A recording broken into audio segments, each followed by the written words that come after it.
Sabi sa Luke chapter 2, verse 51 hanggang 52, umuwi si Jesus sa Nazaret kasama ang kanyang mga magulang at patuloy siyang naging masunuring anak.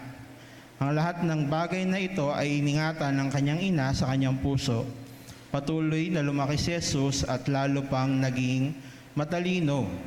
Kinalugdan siya ng Diyos at ng mga tao. Salamat po sa pagbasa sa salita ng Panginoon. Sino po mga nagtapos nitong nakaraang linggo? Mga nag-graduate, na recognition. Pwede bang taas kayo ng kamay? Gusto ko lang makita. Ayan, o, diba? Pwede palakpakan natin yung mga nag-graduates. Ayan. So, hindi lang graduate, no? Yung iba na-recognize. At natutuwa akong makita na yung iba sa mga kabataan dito sa ating church ay talagang nag-graduate with flying colors. Yan. Napapasana all nga ako kasi nakikita ko na yung iba sinasabitan ng may bago na palang trophy ngayon, no? Yung trophy na medyo ay may bago na palang medal. Yung medal na medyo malapad, tapos maraming kulay. May kulay ube, may kulay pula, may kulay blue pa nga yung iba, di ba? So tapos may number siya, may 100, may 50, di ba? Kalain mo yon, talagang nag-level up yung graduation ngayon. Tapos yung iba pa nga, sino sa inyo yung nag-post nung grades nila? Tapos may computation. Tapos yung computation, yun yung total na ibibigay ni ate at ni kuya. May gumawa ba sa inyo nun? Wala, no? Pero pagka nakita natin yung post, makapapasabi tayo ng sana all, di ba? Merong pera. Nakita ko nga rin yung iba, pagka-graduate, may post, sapatos, may Jordan, may Nike, di ba? O kaya naman yung iba, pagkatapos ng graduation, mayroong post sa Starbucks, yan, di ba? So merong nagkakape, kumakain, talagang nagse-celebrate sila, no? Alam niyo po, mga young people, ang inyong pagtatapos ay patunay lang na lahat ng pagsisikap ninyo ay may reward, di ba? Pero inyo, sa lahat ng reklamo ninyo sa assignments, sa mga teachers na pasaway, yan, sa mga ka-group mates na group project pero ikaw lang talaga ang gumagawa, lahat ng hirap, lahat ng pasakit, lahat ay ang ending, graduate ka. Di ba? So, naalala ko dati, isa sa mga cell groups ko, dati, papasok pa lang siya ng college, ang reklamo niya sa akin, Kuya PJ, parang hindi ako makakapag-aral. Pero ngayon, nasa na siya, nakatuntong na siya ng college, ang pinoproblema niya naman ngayon kung paano siya mag-graduation. So, ang saya-saya ng buhay estudyante. At dito sa verse na binasa natin, makikita natin na ang Panginoong Hesus din po natin ay dumaan sa mga bagay na pinagdaanan po ninyo, nating lahat ng mga kabataan. At ang maganda dito, sabi diyan, yan kasing verse na yan yung time na pumunta sila sa Nazaret kasi araw ng Passover noon, may parang feast yon. Tapos, nagpaiwan si Jesus, alam niyo ba yung kwento? Tapos na hinanap siya ng mga nanay at tatay niya, yung pala naiwan siya sa templo, nakikipagkwentuhan siya sa mga teachers. Tapos yan, umuwi na sila. Tapos, sabi diyan, at patuloy siyang naging masunuring anak. Ayan. Mga kabataan, ang inyong pag-graduate sa school ay hindi nangangahulugan na magtatapos ng inyong pagiging masunuring anak. Tama ba yon? So, nakagraduate ka lang pero kailangan mo pa rin maging anak. Tayo rin sa mga nagtatrabaho na, hindi porke sumasahod na tayo at nagbibigay na tayo ng contribution sa bahay, hindi doon nagtatapos ang ating pagiging masunuring anak. Ganon din po sa mga nanay at tatay ngayon. Ang mga nanay at tatay ngayon, kahit may bit-bit na kayong mga anak, kayo pa rin ay mananatiling mga anak sa inyong mga sarili-sariling magulang. Kaya wag nating kakalimutan, kahit tayo nanay at tatay na, balang araw darating tayo doon, tayo ay anak pa rin sa mga magulang po natin. Hindi pa rin natatapos ang pagiging mga anak po natin. Sabi doon sa verse, ang lahat ng bagay na ito, yung ginawa ni Jesus habang lumalaki po siya, iningatan daw po yun sa puso ng kanyang ina. Ibig sabihin, bagamat tayo ay nag-level up sa buhay po natin, pag hindi natin nakakalimutan na isama yung ating mga magulang, yun po ay nagiging treasure sa kanilang mga puso. Pwede ko ba kayong matanong, kumusta ang relasyon nyo sa mga magulang nyo ngayon? Yan, o diba? Kayo po ba ay nananatiling treasure sa puso ng inyong mga magulang? O kayo po ay nagiging sama ng loob na ng inyong mga magulang? Ayan. Sabi diyan, verse 52, patuloy na lumaki si Jesus at lalo pang naging matalino. Hoy, hindi porke graduate na tayo, hindi na tayo mag-aaral. Sabi nga po nila, ang katapusan ng pag-aaral ay kasabay ng pagtapos ng iyong paghinga. Ulitin ko ang katapusan po ng pag-aaral, kasabay po yan ang pagtapos ng ating hininga. So yes, kahit graduate na po tayo, kahit may mga achievements na po tayo, kailangan pa rin nating patuloy na matuto. Kasi po may mga bagay tayo na matututunan sa pag-aaral sa eskwelahan, pero may mga bagay pa rin na kailangan nating matutunan sa buhay. Diba? Yung mga small achievements natin, yun po ay maganda, pero tumatakbo pa rin ang mundo at kailangan pa rin natin patuloy na lumago rin sa ating kaalaman. Pag tayo po ay lumalago sa ating katalinuhan, sa ating pangunawa, mga kapatid, ito po yung reward. Kinalulugdan po tayo ng Panginoon. So sabihin mo sa katabi mo, don't stop learning. Diba? Kasi lagi natin narinig yung kanta ng nakalimutan ko na kung sino. Sabi nung kanta, don't stop believing daw. Diba? Don't stop believing. Diba? Pero ang baliwala yung paniniwala mo kung hindi ka naman napapatuloy na matuto. Diba?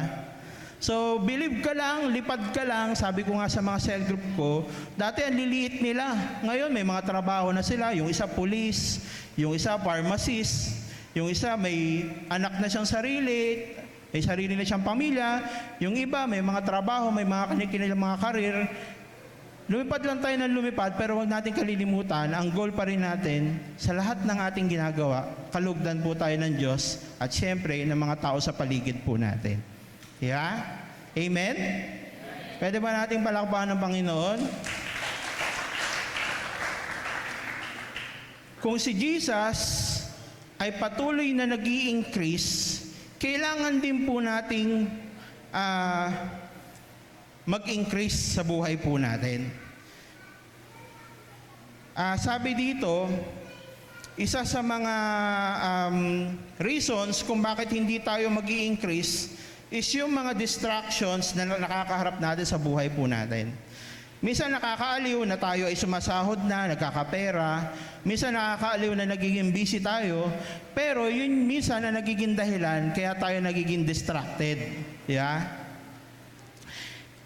Sabi diyan sa Hebrews 12 verse 2, ituon natin ang ating paningin, kanino daw?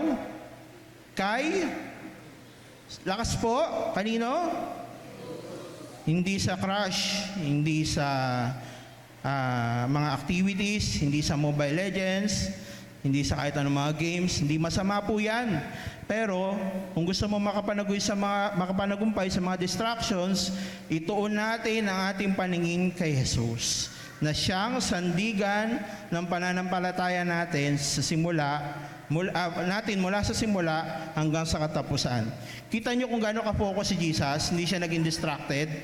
Tiniis niya ang paghihirap sa krus at hindi niya ito ikinahiya. Dahil inisip niya ang kaligayahang naghihintay sa kanya. At ngayon, nakaupo na siya sa kanan ng trono ng Diyos. O, di ba? Kung si Jesus ay nag-i-increase, tayo dapat nag-i-increase din. At ang isa sa mga susi para tayo ay mag-increase is to overcome our distractions. Yung mga nagdi-distract sa atin, di ba? Kailangan po nating mag-increase ng focus. Kanino? Sa ating Panginoon. Kasi kung hindi tayo tututok sa ating Panginoon, marami tayong ginagawa sa buhay na ito na mararamdaman natin parang walang saysay, parang walang direksyon, parang wala tayong na-achieve. Pero kung itutuon natin ang ating paningin sa ating Panginoong Hesus, magkakaroon tayo ng increase sa ating buhay. Ano po yung increase na mararanasan natin pag tayo ay nakatutok sa ating Panginoon? Una, yun yung tinatawag na increase in wisdom. Magkakaroon tayo ng increase sa ating pangunawa kapag tayo po ay nakatutok sa ating Panginoong Hesus. At mangyayari lang po yan kung tayo ay patuloy na nag-aaral ng salita ng Diyos. Tanungin mo nga yung katabi mo, gaano ka kadalas magbasa ng Bible? Ayan, di ba? Alam niyo mga kapatid, kung ano yung madalas mong binabasa, doon ka mas lalong natututo at nagkakaroon ng kaalaman. Alam niyo sa Mobile Legends, sila dito mga tropang Mobile Legends. Di ba? Marami tayong mga naglalaro. Ako tinigil ko na yun eh. Dinilit ko na kasi sobrang nagko-consume siya ng pagkatao ko. Maabot minsan ng 4:00 na ng madaling araw, gigil na gigil pa ako dun sa mga kalabang ko, to the point na hindi ko namamalayan, 4:00 na pala, gigising na ako ng 5:00 kasi 6:00 may pasok na ako. Walang tulog, no? Alang-alang sa pagka-epic. Kailangan walang tulog. Nararamdaman ko yung kahinaang na idudulot sa aking buhay. Drain na drain ako. Itanong niyo sa akin yung mga combination ng mga items. Wala akong alam. Basta alam ko lang, pag gusto mong tumakbo ng mabilis, bilhin mo yung bota. Pag gusto mo ng medyo matibay-tibay yung katawan mo, pumili ka ng armor. Kahit alin doon, basta afford mo.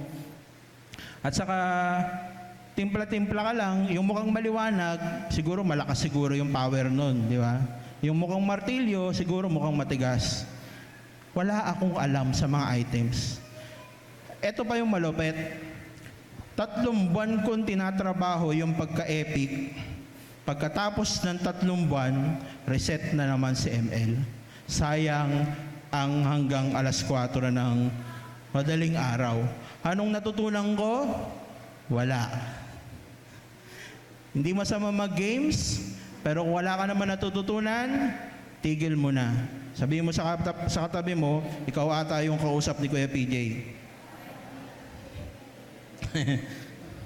Alam masama mag-games, pero kung kinukuha yun, yung malaking attention mo sa buhay, siguro pwede mo na siyang pakawalan.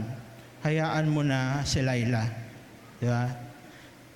Kawikaan chapter 14 verse 8. Sabi diyan, ang karunungan ng taong marunong umunawa kung ano ang tama at mali ang nagbibigay sa kanya ng kaalaman kung ano ang kanyang gagawin.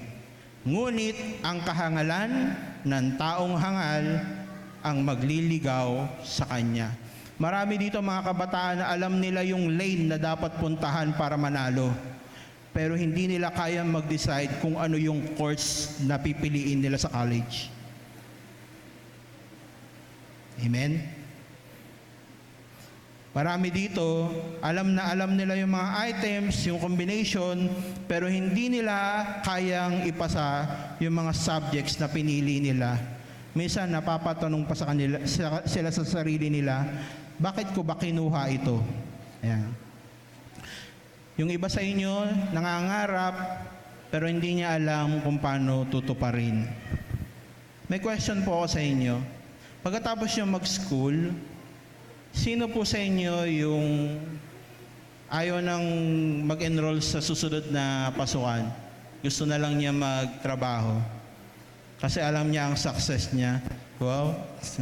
Alam niya ang success niya ay pagka may pera lang siya. At iba nakakalungkot. Marami akong ganyang cell group. na tumigil sa pag-aaral po nila kasi ang naisip na lang nila ay kumita ng pera.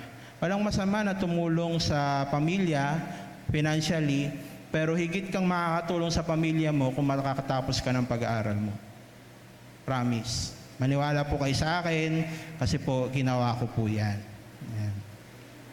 Kailangan natin ng karunungan mula sa Diyos sapagkat marami tayong kakaharapin sa buhay na maaaring makapagpababa ng ating tiwala at pagpapahalaga sa sarili po natin. Mga kabataan, may babala po ako sa inyo. Ay hindi lang naman sa mga kabataan ito, sa lahat po ng nandito.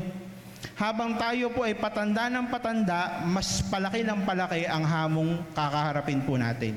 Hindi po siya padali, pahirap po siya. Paano tayo makakapanagumpay kung habang tumatanda tayo, may hirapan pala tayo? Kailangan mo ng wisdom. The more challenge, the more wisdom we need. Kaya nga huwag ka dapat mailang sa isang taong matalino. Huwag ka dapat mag-alangan na maging matalino kasi kailangan mo. Kailangan mo ng katalinuhan mula sa Diyos para kaharapin yung mga hamong hinaharap mo sa buhay. Amen? Nandiyan pa po ba kayo? Sabihin mo sa katabi mo, nandito pa ako, pakisabi na lang. Sasagot kayo para kasi hahaba tayo. Marami pa naman nagagalit sa akin pagka umahaba daw ako. Diba? Okay? Number 2, ano po ang pwede mangyari pagka na-overcome natin yung distractions natin dahil nakapokus tayo kay Jesus? Nagkakaroon tayo ng increase in maturity. Ang pagiging mature ay wala sa edad. Ang maturity, nagiging reliable ka at responsible sa paggawa ng mga gawain para sa Diyos. Marami po sa atin, may edad na, pero hindi pa rin sila maaasahan. Marami sa atin, tumatanda na, pero hindi mo pa rin sila mabigyan ng responsibilidad. Bakit? Kasi ang gusto lang nila ay umayon sa takbo ng buhay. Mag-chill-chill lang, mag-LOL lang, at magkalma-kalma lang. Hindi na nila namamalayan, nagkakaedad na sila. Pero yung mga kailangan nilang harapin sa buhay, hindi nila na-overcome. Kilala niyo po ba si Jimmy Santos? Jimmy Santos, no? Ano bang tawag sa kanya? Bonjing. Di ba? Kung ganun kakalaki, pero ikaw ay bonjing pa rin, may hirapan ka. Sa mundo ngayon, alam nyo, young people, kailangan tanggapin na natin na dapat maging reliable tayo. Dapat sa edad po natin, natututo na po tayo maging responsable. Bakit? Kasi kailangan ng tulong ng iba. Mahirap yan, pero fulfilling. Yan. Challenging yan, pero rewarding. At kapag mature ka, hindi ka lang nakakagawa ng mga gawain para sa Diyos, natutulungan mo rin yung iba na nangangailangan ng tulong. Sabi sa 1 Corinthians 14 verse 20, ang sabi diyan, mga kapatid, kung tungkol sa mga bagay na ito, huwag kayong mag-isip. Huwag kayong mag-isip. Kung sa masamang bagay, maging katulad kayo ng mga batang walang malay sa kasamaan. Ngunit, sa pangunawa, mag-isip matanda kayo. Yeah? So ito yung mga di natuturo sa school. Matuturan na natin ito sa buhay.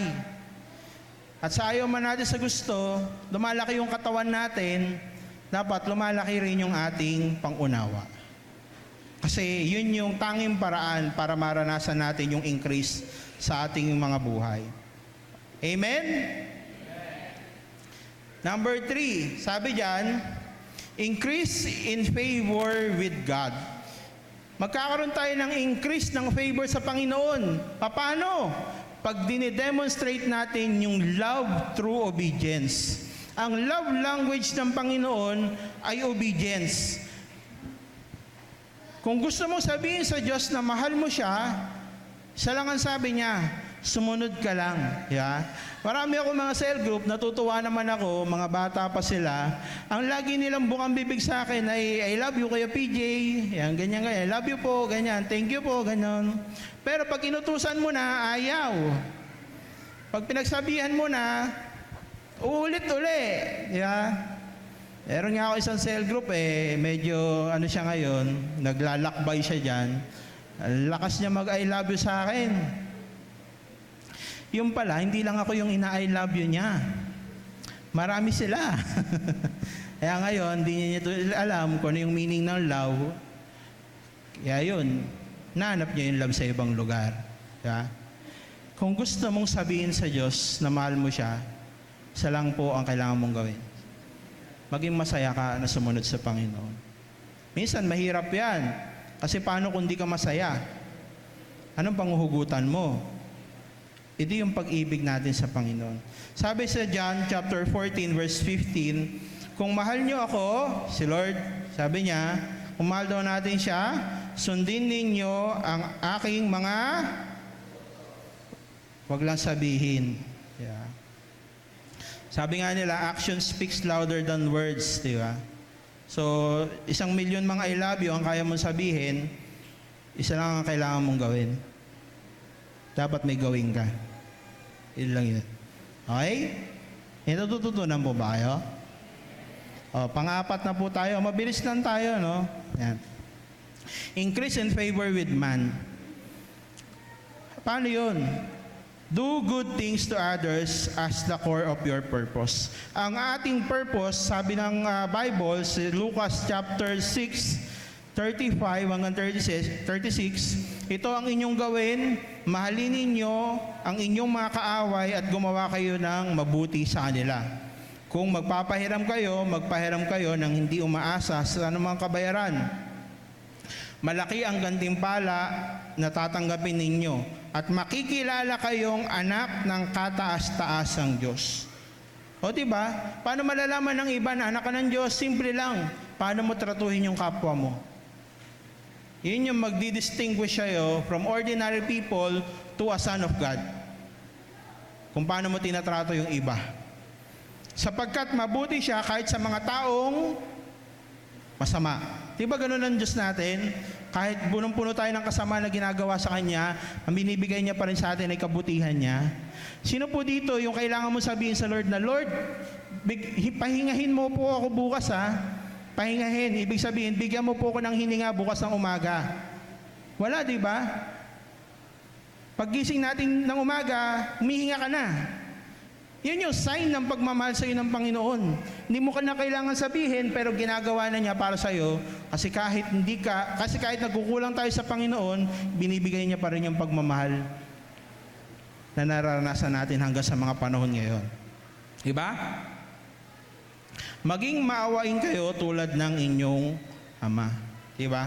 So every time na tayo'y nakakita ng mga taong nahihirapan sa buhay, increase natin yung pangunawa sa kanila.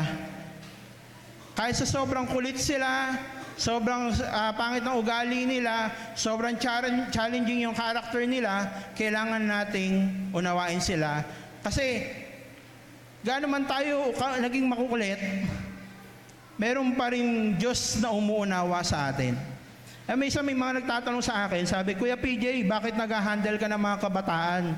Sobrang kukulit nila. Halata na sa buhok mo. Dami mo ng puti. Lagi kong sinasagot sa kanila, kasi yung kakulitan na nararanasan nila, wala pa yun sa kakulitang ipirananas ko sa Diyos. Naintindihan ko sila kasi grabe ang ugali ko, pero minahal pa rin ako ng Panginoon, kaya nauunawaan ko sila. Kaya hanggang ngayon, naipapakita ko sa kanila kung ano yung pag-ibig na natanggap ko mula sa Panginoon. Amen? So increase in wisdom, increase in maturity, increase in favor with God. Number 4, increase in favor with man. Ito yung 4 na bagay na kung saan ang ating pong Panginoong Hesus ay lumago. Na sana tayo din po ay lumago. Bakit ba natin pinag-uusapan tong increase, mga kapatid? Ewan ko, Kuya PJ, topic mo yan eh. Yeah? Pero, etong message kasing ito, dati pa ito nabuo, pero medyo inedit ko lang kasi kahapon ko lang din nalaman na ako pala yung mag-share ngayon. Pero ito agad yung nakita ko sa baul, di ba? Bakit ito yung gusto ng Lord na mapakinggan natin ngayong umaga, yung increase? Kasi meron tayong enemy. Meron tayong kalaban. At yung kalaban na yon, gusto niya na ma-distract ka sa kabutihan ng Diyos sa buhay mo. The enemy will distract your focus from God to yourself. Meron tayong kalaban na gagawin niya ang lahat para yung focus mo sa Lord mabaling sa focus mo sa sarili mo. Imbis na nakikilala mo na ang Diyos, lumalago ka na sa Kanya, lumalalim na yung pag-ibig mo sa Kanya, may gagawin ang kaaway sa buhay mo kahit kabataan ka pa lang, na ang goal lang niya, mawala yung focus mo sa Lord, mapunta sa sarili mo. Ano ba ang meron ka ngayon? Ang meron ka ngayon is yung problema ng marami ding kabataan ngayon. Meron kang mabuting balita ng Diyos na nasa puso mo. Yun yung gustong tanggalin ng kalaban sa puso mo. Kaya binibigyan kanya ng lahat ng kabalahan sa buhay. Para yung good news na nasa iyo, itabi mo. Lagyan mo ng ibang mga bagay. Mula sa material na bagay, relationships, desires, sins, lahat ng yan i-offer sa iyo ng kalaban para mawala yung good news sa puso mo. Amen? Ano ba yung distractions, mga kapatid? Distraction is a thing that prevents someone from giving full attention to something else. Ibig sabihin, ang distraction, isa lang yan maliit na bagay na kapag nakita mo, yung buong focus mo sa isang mahalaga, mapupunta na sa maliit na yon. Yun yung ginagawa ng kaaway sa iyo. Lalo-lalo na sa mga kabataan. Alam mo na mahalaga mag-aral, pero may makita ka lang na umilaw ang phone mo, dampot agad. Di ba? Baka may nag-chat sa akin. Baka doon ko mahanap yung kaligayahan ko. Diba? Nagre-research ka, biglang may nag-pop up na message. Kumusta ka na? Si Crush. Okay naman ako. Ikaw? Mga ganun, hanggang sa nag-uusap na kayo, yung project mo, bukas pasahan, manghingi ka na lang ng extension kay ma'am.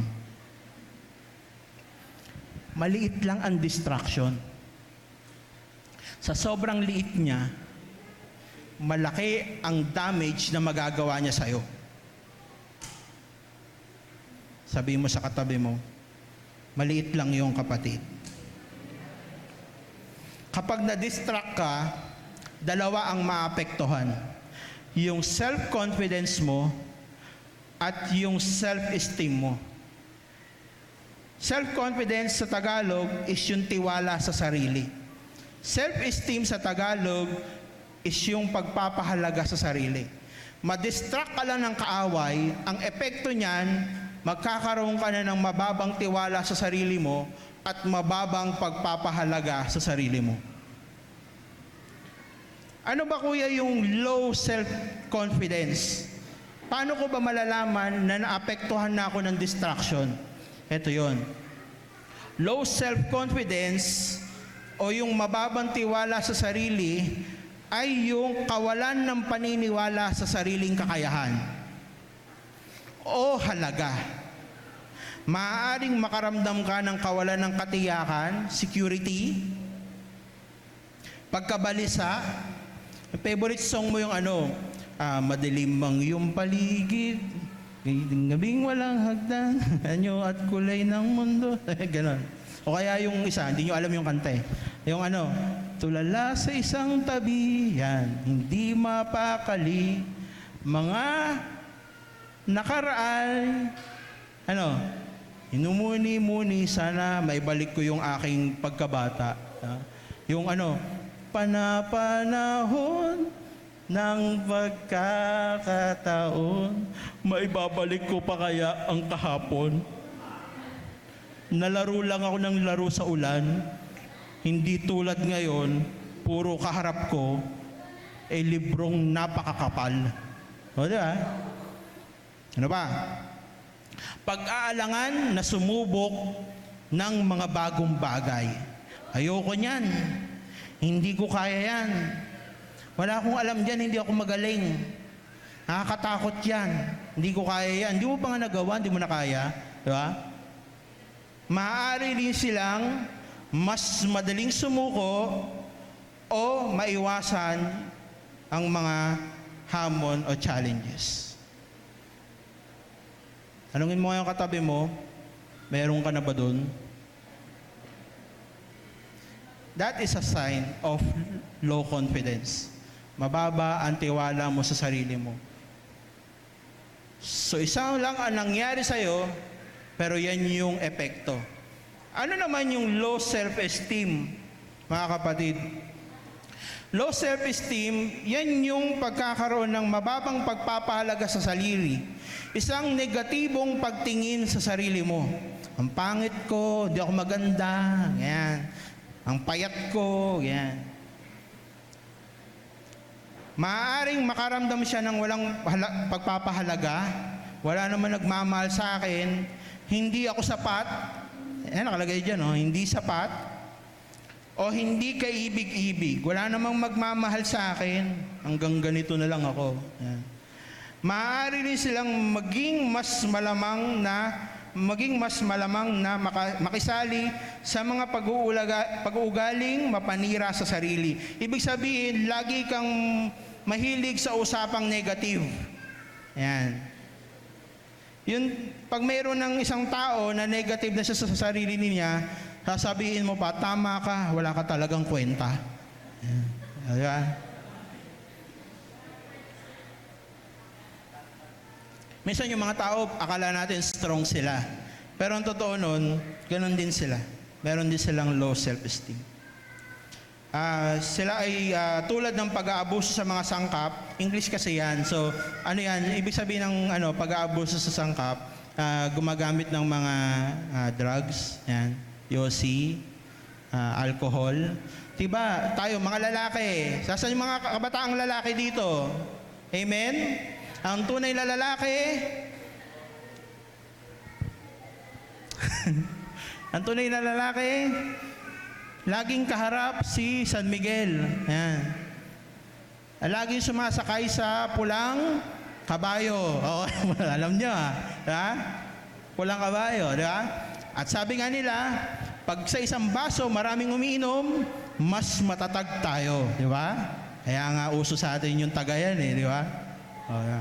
Mga babae, asan po yung mga babae? Mas maga ang muka, mas maganda sa mga boys. Yeah? Mas maraming lipstick, mas attracting. Yeah? Mas payat, mas may chance na makahanap din ng gwapo. Yeah? Yeah? Kaya maraming kailangang glutang inumin. Di ba? Sabi nga dyan, mapag-abuso ka sa mga sangkap. O kaya naman sa mga pagkain. Yung mga, ako yan, ito ako mababa yung paalaga ko sa sarili ko Kaya ako ay sobrang kumain. Yan. Diba pag meron kang pinagdadaanan, naging overeating ka. O kaya naman, pagka masyado kang malungkot, stress ka, over Korean, yan. Over K-pop, yan, di ba? Kasi yung kagwapuhan nila ang nagbibigay sa akin ng pag-asa. Di ba? Yan, ganun. Yung mga dance moves nila ay nagbibigay sa akin ng energy sa buhay ko. Di ba? Ako rin nung napanood ko yung sino yung kumanta nun? Dynamite. BTS, di ba? Nung napanood ko yun, ang ganda nung MTV nila, di ba? May pumuputok-putok pa sa likod, ang kulay, mukhang payapa, masaya. Tapos minsan naisip ko, sino kaya dun sa apat na yun yung medyo kamukha ko? Ha? Grabe pala epekto ng mga yun. May yun eh, may dating. Sana ako na lang din sila. Kaya lang di ko sila nakilala eh. Ha? So, tanungin mo ulit yung katabi mo, meron ka na ba nun? Yung low self-esteem. Yan. Yan. Paano ka nagkaroon ng dalawang yan? Isang distraction lang. Diba? Sabi sa 1 Peter chapter 5 verse 8, humanda kayo at mag-ingat dahil ang kaaway ninyong si Satanas ay umaali-aligid na parang layong umatungal at naghahanap ng malalapa. Mga kabataan, ang leon, hindi siya ang lumalapit sa kakainin niya. Ang lumalapit sa leon, yung gustong magpakain. Ang distraction, pag napakinggan natin sila, unti-unti nilalamon na tayo ng distraction. Na parang leon. Sabi diyan, if the enemy can't destroy you, malapit ka sa Lord. Sobrang mahal mo siya. Hindi na mawawasak ang pag-ibig mo sa Panginoon. Kung hindi na kayang sirain yun ng dyablo, i-distract ka na lang niya. Yeah? If Satan cannot have your heart, kasi nasa Lord na siya, binigay mo na yung puso mo sa Panginoon, hindi na yung maaagaw ni Satanas, he will do his best si Satanas para ma-distract ka na lang. Kasi hindi na niya kayang kunin yung puso mo. So, aabalahin ka na lang niya. At sabi nga dyan, when the enemy sends distraction, they will never look like distractions. They will never look like distractions until they are finished distracting you. Sa Tagalog, sabi niyan, ang kalaban, pag nagpadala ng distraction sa'yo, hindi yan mukhang distraction. Malalaman mo na lang na na-distract ka pag natapos na. Kasi hindi ka na makabalik. Na naabala ka na ng sobra.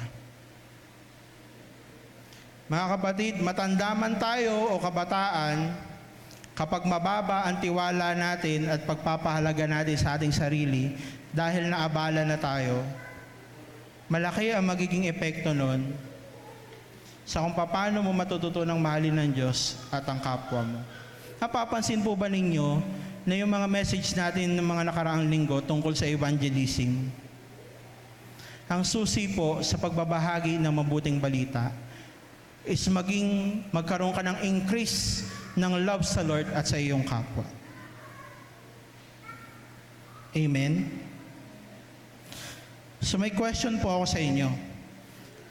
Nararamdaman niyo po ba na kailangan niyo ng increase sa buhay niyo ngayon? Minsan kasi ang increase lang na naisip natin, increase sa sahod, di ba? Magkapera lang ng marami, okay na ako. But you have to increase. Kailangan natin mag-increase. Kailangan natin magbago. Kabataan man tayo, young professionals, ang mga matatanda, kailangan po natin magkaroon ng increase sa buhay po natin. Bakit?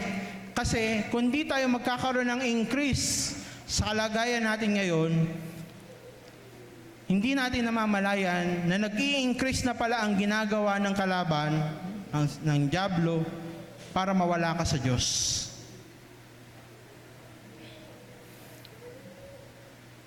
Amen? Nandiyan pa ba kayo? Natututunan ba kayo? Kailangan nyo na po ba ng increase? Naalala nyo yung kwento kay Peter, nung nasa bangka siya, dito po ako magtatapos. Yan.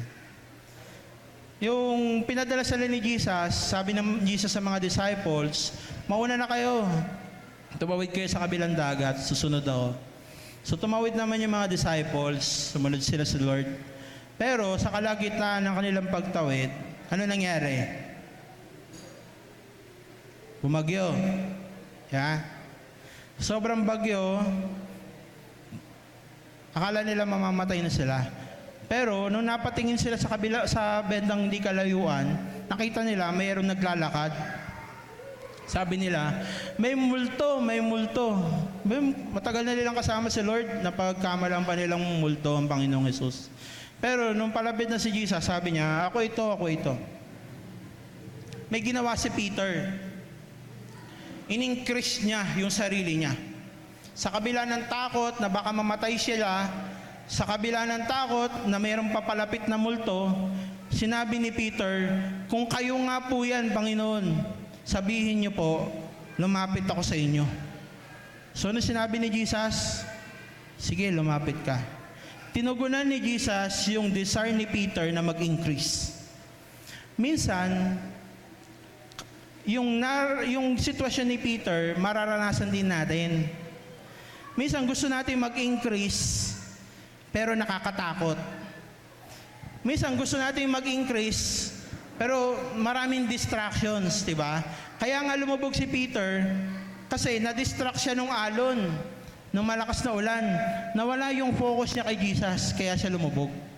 Minsan ganun din yung pwedeng mangyari sa atin. Minsan gusto mo na mag-improve. Minsan gusto mo nang gumaling sa isang bagay.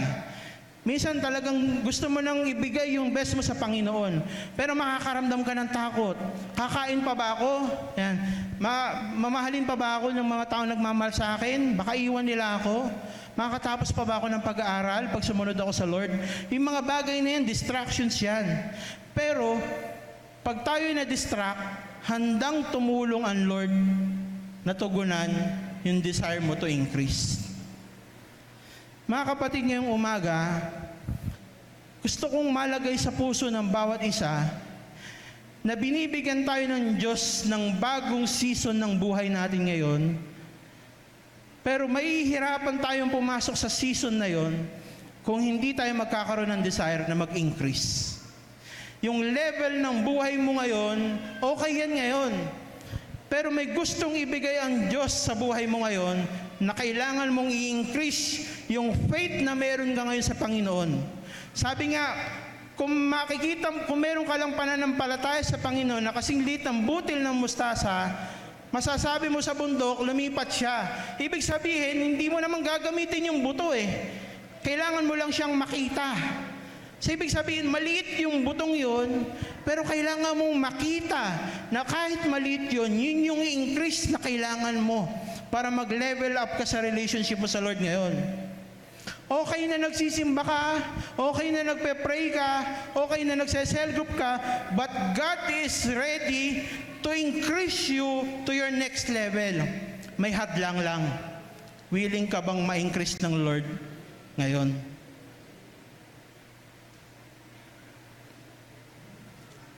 Kung willing kang mag-increase sa Lord ngayon, kakaharapin mo yung mga nakakatakot na bagay sa buhay mo.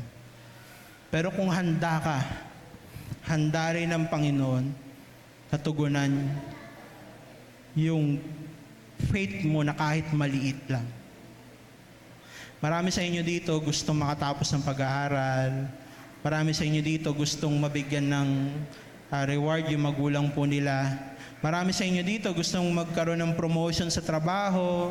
Marami sa inyo dito naghahanap pala ng trabaho.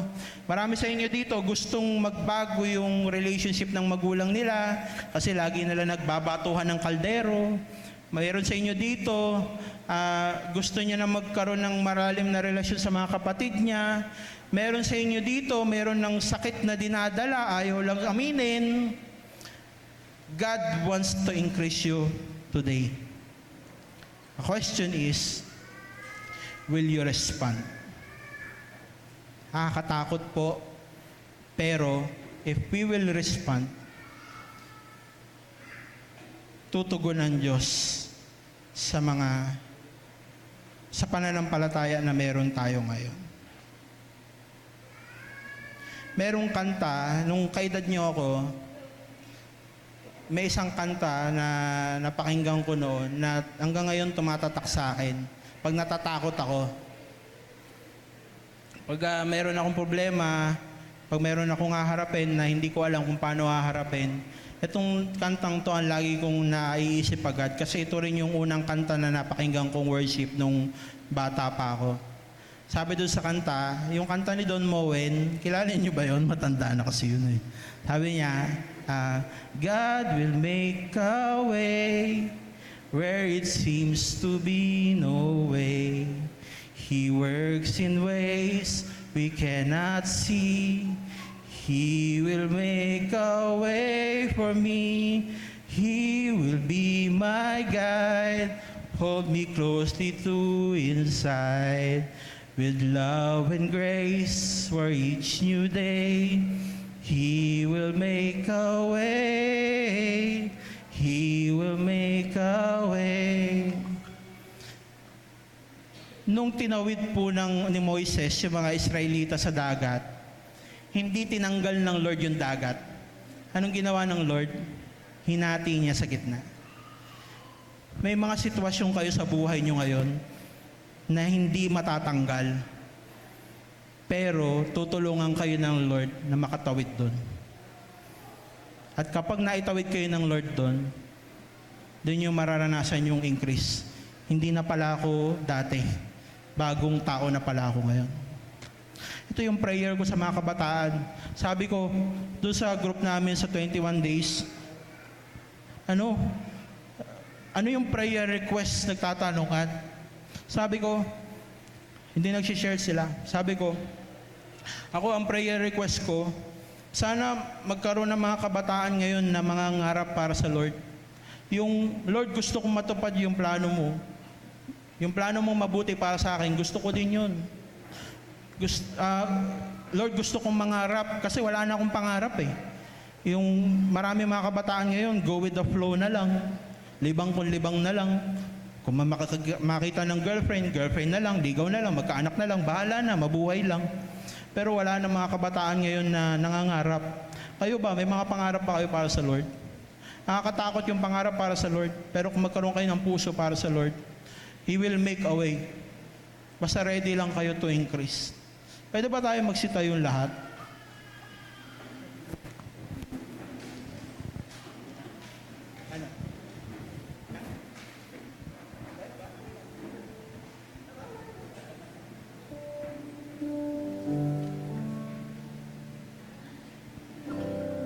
Meron po ba kayong takot ngayon na mag-next level sa Lord? Yung tipong takot na hinayaan mo na lang kasi busy ka, marami kang ginagawa. Minsan nakakatakot harapin yung takot. Kaya nga siya takot eh, di ba? Pero kailangan mong harapin yung takot. Kasi kung di mo yan naharapin ngayon, babalik lang yan sa susunod na chapter ng buhay mo. At kung paano mo hinaharap yung takot mo ngayon, hindi ka ba napapagod na ganun mo lang di siya haharapin pag bumalik sa buhay mo? Para ano pa't naging Kristiyano ka kung hindi mo naman makikita yung pagkilos ng Lord sa buhay mo? Nagsimba-simba ka pa, nagpray-pray ka pa, tinanggap mo pa ang Panginoon, pero walang nangyayari sa'yo. Sabik na sabik ang Lord na kumilos sa buhay mo. Pero may kailangan kang harapin. Yun yung takot. Kasi yung takot na yun, yun yung pumupuno sa'yo ngayon. Yun yung nag-uumapaw sa'yo ngayon. Kaya kung ano-ano yung ginagawa mo. Pero pag nawala yung takot, may mailalagay na sa'yo ang Diyos. Gusto ka niyang punuin ng pagmamahal niya. Gusto ka niyang punuin ng wisdom niya. Gusto ka niyang punuin ng mga magagandang pangarap niya sa'yo. Pero hindi yun magawa ng Lord kasi napupuno ka ng takot ngayon. It's time. The Lord is asking you, gusto mo bang baguhin kita? Gusto mo bang maranasan ako? Gusto mo bang makilala ako? Pwera lang sa pagiging mabait. Ang alam na natin sa Lord, mabait siya eh. Pero ang Lord, napakamakapangyarihan niya, nakakatakot. Kasi sa sobrang makapangyarihan ng Lord, hindi natin kakayanin. Kasi may mangyayari talaga. Pero kung gusto mo yun, kahit takot ka, susuklian nyo ng Lord. Haharapin ka niya. Gusto kang pagalingin ng Lord sa mga past experiences mo. Gusto kang palayain ng Panginoon sa mga nagbabind sa iyo ngayon. Gusto ka niyang bigyan ng lakas kasi alam niya, hinang-hina ka na. At gusto niyang gumawa ng mga kamangha-manghang bagay sa iyo ngayon. Kung gusto mong lumapit dito para sabihin sa Lord, Lord, ako i-increase mo ko. Sige, lumapit ka. Ako, nagdadalawang isip nga ako kung magpapalapit ako dito eh. Pero kung gusto ninyo na kumilos sa inyo ang Lord, sige, lumapit kayo. Kasi handang-handa ang Lord na baguhin kayo. Basta ipakita nyo lang na willing kayo.